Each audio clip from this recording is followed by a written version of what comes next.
So, first and foremost, topic one, I'm going to talk about the Fantastic Four, First Steps and Superman. Got to start with a story. I'm a storyteller.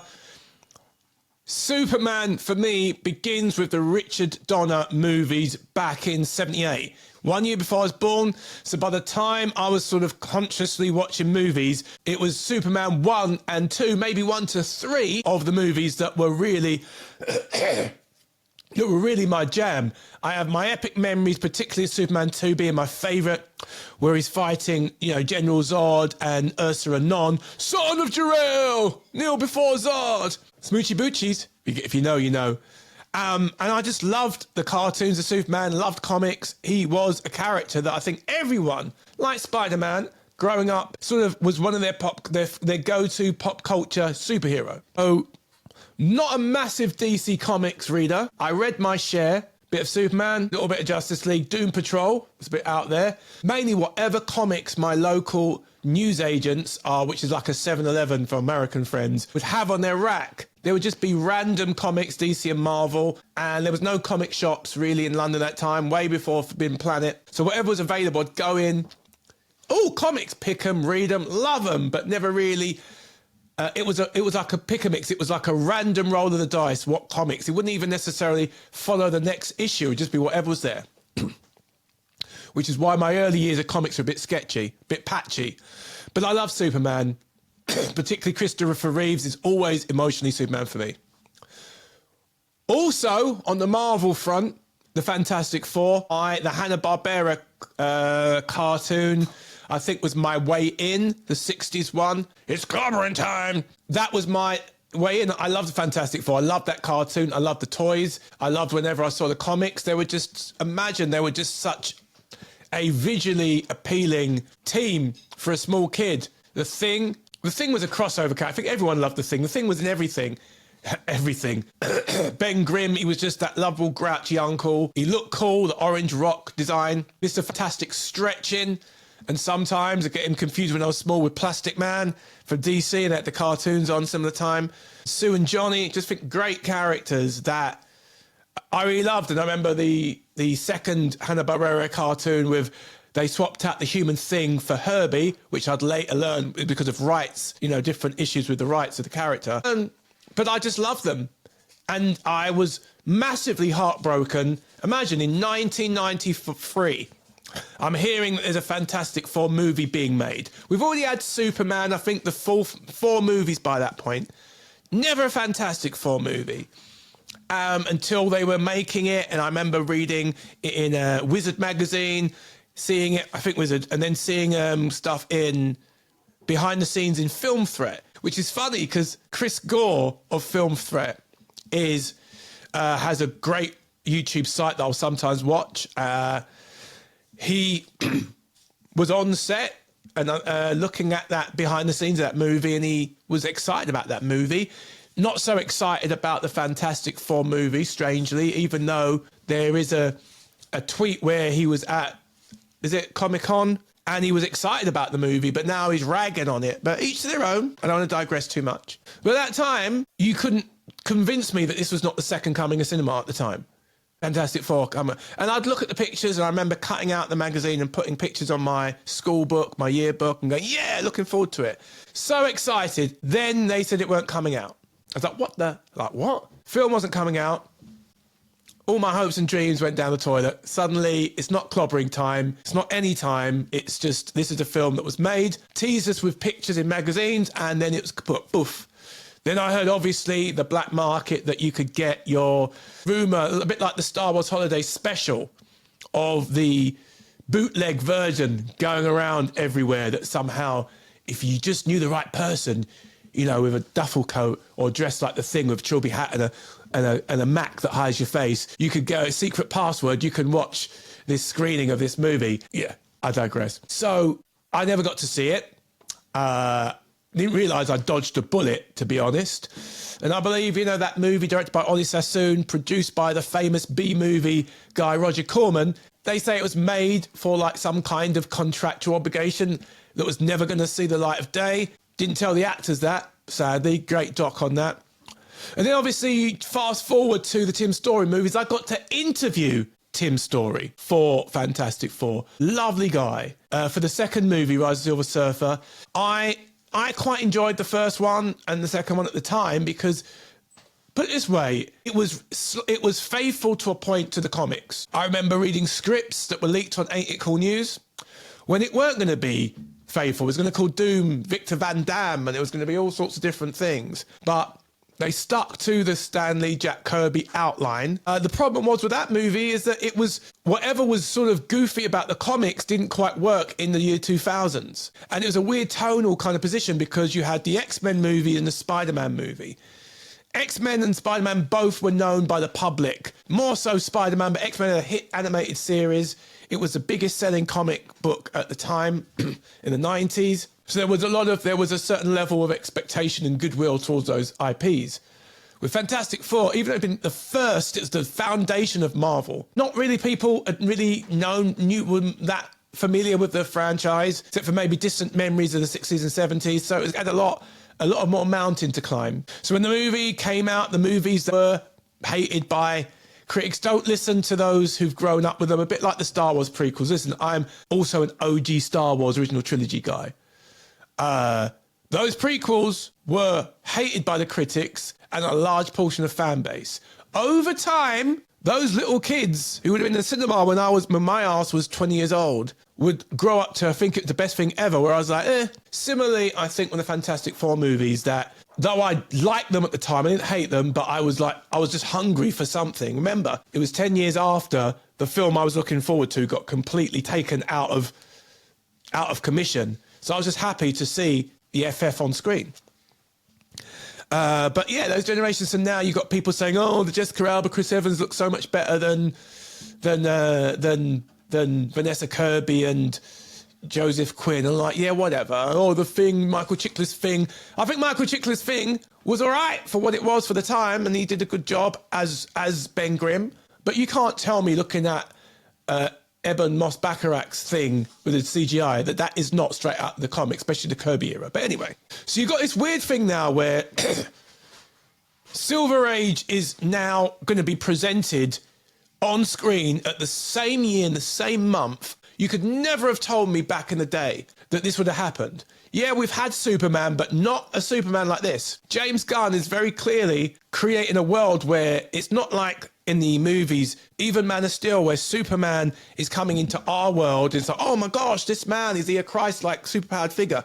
No, in Gunn's DC universe, there's been metahumans and superheroes and weird stuff going on forever. Which to me means that you don't have to like sell the world of Superman and these other heroes. You can start with other heroes, the world expecting superpowered shenanigans, and then slot him in. I think it's brilliant because the same way Gunn is doing that with Superman by bringing into an established world of heroes and myth, etc.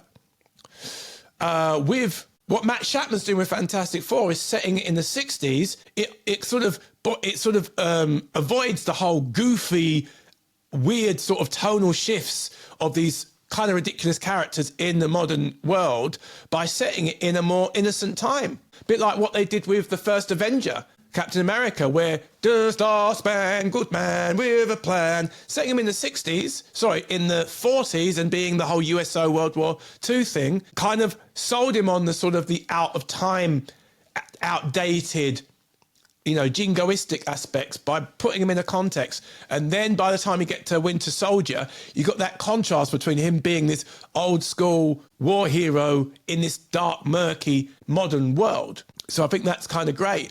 And I think back with the Superman situation, with what James Gunn is doing, avoiding the whole trying to make it in the real world. What always bums me about with the MCU is the first Avengers movie.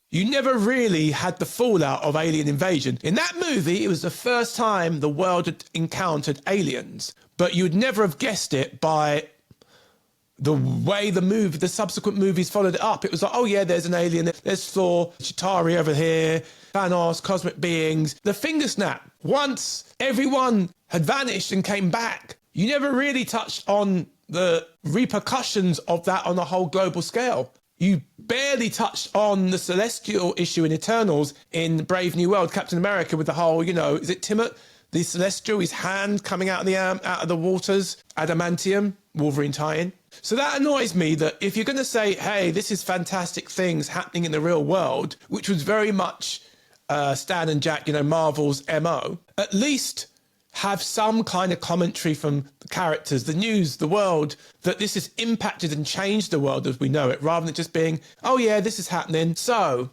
where was I? If the Silver Age, I feel like you've got the 1977 Star Wars effect. When that movie came out, it was a very cynical time, apparently, in the 70s. I wasn't quite born, 2 years out from being born.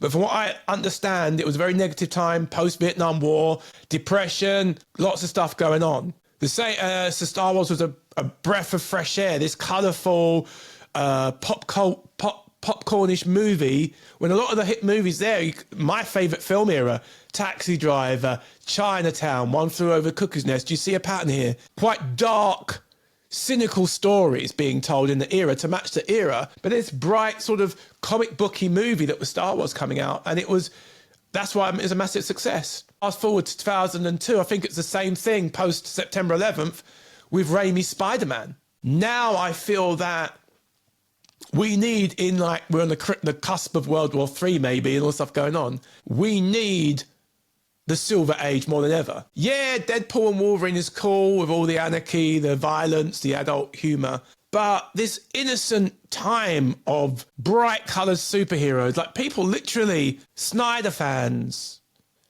I'm not a big fan of Zack Snyder's sensibilities. I enjoyed Man of Steel. I actually quite dug the Snyder cut of Justice League. I didn't hate the Snyder approach, but I felt with Batman vs Superman, the biggest problem there was you have bright coloured Superman that represents truth, justice, America way, heroism, square-jawed, with the broody, dark Batman, and I love that character. They weren't much different. In fact, I was secretly wanting Batman to punch up Superman because he was just moody and a bit self-righteous and up himself in that movie. So I feel like Snyder made Superman more dour, especially after Man of Steel, more in his head, oh, what type of hero am I? And I know it was going somewhere storyline-wise, but I felt that I like the fact that Superman on Guns Watch is embracing the humanity side. Rather than thinking, oh, I'm not human, oh, am I like a Christ? He's kind of more like, yeah, I am human, and it's showing his actions with superpowers. Because listen, if a character's too godlike, how do you relate to him? People saying, oh, this Superman gets angry. Off the trailer, not seeing the movie. This Superman gets angry. Oh, he's too ragey because they took his dog, yada, yada, yada. Had you seen Superman 2? My guy gave up his powers to get it on with Lois. And then when he does get his powers back, he goes back to that diner where he got his ass handed to him and sort of beats up a civilian. I'm like, it's not like the movies have always shown Superman to be this sort of super stoic and super non-emotional character. Look how he screamed and yelled at the end of Superman 1 when Lois died. So I'm like, people, fans, kind of pick and choose what they highlight and zone in on. And it's interesting, where's this Superman spot? I just want to watch a little bit of it because I am excited for both of these movies. More Fantastic Four, but let's have a little look-see and going on. Superman. He's forging a path to rule the earth. Good man. This is one of the late... Luck with that. I mean, come on, man. That looks a lot of fun. It looks like there's a strong visual identity. It looks like it's full of colour. The fact that you got the green Guy Gardner and Hawk Girl, Mr. Terrific, other heroes, characters, they're not going to be taking too much screen time. It's just establishing that this is a world where everything is already existing. You're not doing an Avengers where you're setting up characters, introducing people for a movie. It's just, this is the world, drops you in, boom. Of course, there is a review that came out that says that Superman sucks, basically, that it's terrible. Not very good. There's this weird article. This is what I talk about, narrative and frame. So bear with me because I do go on my own little tangents, but this is what you get with me. Here's something I do find a bit annoying. This is about the story frame. I'm all about narratives. Comicbookmovie.com, great site that I go to. Josh Wilding. He talked about an embargo that was broken because there was a screening of Superman. Everyone's seen it. Grace Randall, blah, blah, blah. But they're all on, can't say anything. So an Amazon, a Variety critic was talking about Amazon's head of state. And the narrative is saying that he said it's better than the new Superman. What he actually was saying in relation to that other movie is you could be forgiven for writing off heads of state, but then you would miss a movie that's no sillier than Superman and a lot more entertaining. A comparison worth making since both adhere to a mythical sense of heroism. So, he's saying head of state is obviously defending the movie, saying it's a good film. But, you know, that John Cena, Idris Elba movie. But he's saying it's more, the bit that's got everyone losing their minds, is saying it's more entertaining than Superman. All right. Does that necessarily mean that Superman is rubbish? Number one, this is one reviewer on Variety. Those major trades have got this sort of thing about superhero movies. They're not really feeling them these days. They always have something about another superhero movie and yet another one. And I'm like, yo, chill, man. This is... Judge a movie on its merit. How many gangster movies have been? How many rom-coms? How many... what do you call it? How many westerns? It's a genre. They just thought it'd be over by now. I do get the idea that, you know, don't want everything to be a comic book movie. There should be space for everything. And I've done a video on that, which on the channel. So that's definitely worth checking out. But in regards to what they were saying, you also had something about Fantastic Four, where people were saying that at a screening that they thought Galactus was amazing. You know, he's not a cloud anymore. Yay, upgrade. But they didn't really utilize Reed's stretching powers or the Thing very well, which I was like, okay. And then people obviously, certain YouTubers jump on that, like they jumped on the whole Fantastic Four is woke because they interviewed the cast, the magazines, and they emphasised Sue being a leader and Johnny not being the same trouser snake as he may have been in the Tim Story movies, etc. Though that he wasn't that massive in the comics. He had girlfriends, but he wasn't someone who was constantly having one-night stands like some fans sort of imagine. And I honestly think these people are insincere. They're looking for things to create a narrative. These movies could suck, but since when has the actors behind a movie, I mean, go back to before I was born, but The Godfather. Marlon Brando was a peculiar fella. And at the Academy Award, he sent a Native American lady to accept his award in some kind of like protest. You know, even those actors that was very, very strange and was outspoken about things. And since then, it's sort of like in the modern era, that's all actors do. You know, Pedro Pascal talk about their beliefs and ideology in politics and get into trouble in that way. Look at Rachel Zelga. And I'm not a fan of that, not at all. At the same time, what's that got to do with a movie? Two things can exist at the same time in terms of narrative. The movie could be really good and the cast could be as mad as a box of frogs or a cast member. Of course, that can detract from the movie, but a lot of these online pundits are trying to say Superman or Fantastic Four is trash, it's super woke, because of a few sound bites from an actor. Of course, if you ask a female actor, oh, how progressive, she's going to say, I'm a girl boss, because she's the only woman in the movie. And the funny thing is, in the comics, Sue has been outlined as the most powerful member of the FF anyway for the longest time. So I don't get it. Got real world things to be worried about, and everyone's going nuts about that. Speaking of which, the original Doctor Doom in the Tim Story movies, Julie McMahon, died a couple of days before Independence Day. Rest in peace. He was really good in the role. He was a good actor. 56, that's not an age to go. Really sad. And I would have got a chuckle if he had a kind of a multiverse appearance in a future movie, but alas, it's not to be. But really, really sad. So let's look at something from the Fantastic Four that has just come out. Another TV spot. The trailer was Chef's Kiss. Really dug that. And I think it's an opportunity here to see what they're cooking.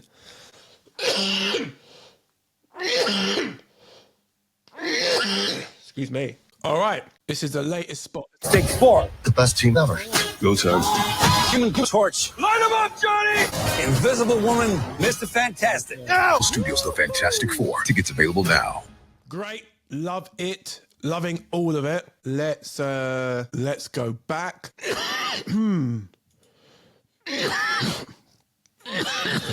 Right, okay, that's one. Let's watch this other one. I take back every single bad thing I've been saying about you. Marvel Studios The Fantastic Four First Steps. But the reality is that the classic appearance of the Thing was him a bit like a wrestler with his big barrel chest and bare chest and arms, his trunks and bare legs and feet. Now, I kind of get where that might be a little bit random now and they want to emphasize the team uniform. But if that's the only shot where you see him like putting out putting the boat in the water, so he's taken off his top and shoes to go into the water, like diving, I'm okay with it, because at least you'll get an iconic shot of the Thing in a more comic book, his full body, because that's how he's always been. You've always seen his full body. So putting him in a costume, there were the first couple of issues, or I think issue 3 or something, where he had a full-on costume, even a helmet. But that was very brief. That wasn't long-lasting. He ripped it off. He's wearing a stupid costume, and he's been the Thing ever since. So at least they're referencing his full rock body. Wear your body proud, man. It's a good look. So yeah, I think I love everything about this Fantastic Four movie, what I'm seeing. Again, it could suck, but I love the 60s era.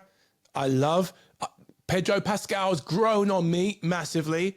He's a really good actor. I just think he's oversaturated. But think about it. If you can have like one of the top actors of your generation in a film, a comic book movie, carrying a franchise, it's a no-brainer. You're going to choose that guy. I think the chemistry, I'm feeling the chemistry more with the four through these teasers. I love the embracing of Stan Lee and Jack Kirby era. Obviously putting in Hickman stuff, but it's almost like that's kind of like adding details and some story choices. In terms of story, I love the fact that Gunn is going for Superman wrestling with his humanity, in terms of he is a very human Superman who's wrestling with the fact that he has these powers and responsibilities with it, I guess, and where the boundaries are, where it seems like modern Superman under Snyder has been he struggling to relate to be human. Messiah, the exploration, what it is to be that is some kind of superpowered Messiah. Fantastic Four, I love that down to basics, it's about family, like Fast and Furious, about family. It's exploring, especially with the idea of Franklin and that Galactus wants to not eat him like the planets, but take him, how they have to pull together as a family to protect their family as well as the world. What that means, and the idea of